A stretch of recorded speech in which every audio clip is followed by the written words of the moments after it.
Greetings, Earthlings, wisdom keepers, wisdom seekers. Welcome back to Wisdom Dropz, your source for daily drops of wisdom and savvy cat astrology. My name is TONIA, and today we're continuing the Q&A series with the question, how do you use astrological transits to your benefit?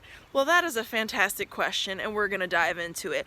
But before we do, you need to subscribe if you're not subscribed yet, and hit the bell notification, because this video is going to have a part 2. I'm going to tell you the overview here as to how to use transits to your benefit, and then I'm going to do follow-up vids on how to really use the transits to your benefit based on the planet of influence, okay? So be sure you do that if you're not subscribed already. Now, how do you use transits to your benefit? This is a great question. There's some basics we need to understand, okay? Basic number 1 is the transit that is playing out between the heavens and your birth chart. Is it a conversation of flow? Is it an aspect of flow, in other words? Is it a trine or a sextile? Or is it a conversation of tension, aka a red line, aka a square or an opposition? Those two questions are gonna help you determine how to use the transits, okay? But the point of this video is just to give you an overview of this whole notion of what is a transit and how can I use it in my birth chart, okay? So in your birth chart, you're gonna see that based on any given day, there are multiple planets, most likely, being engaged by other planets in these conversations of flow or tension that I just described for you. Generally speaking, the astrology software you're going to be using is going to show you those conversations of flow and ease in blue lines, and those conversations of tension are going to be in red lines, where it's a little more difficult to deal with. You might experience a little more tension. So that alone is going to help you determine what kind of aspects am I, in for? What kind of energy should I be expecting on this day or during this period of larger time that I'm experiencing a transit to my natal chart, okay?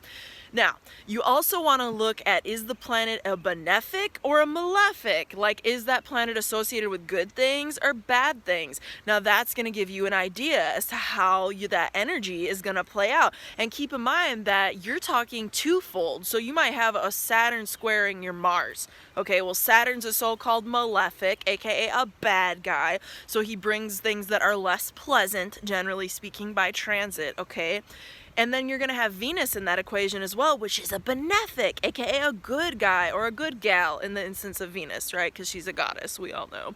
But that is an interesting combination because you have a square involved in this hypothetical example, so it's a conversation of tension, but you have a benefic, like Venus, the goddess, and a malefic, like Saturn.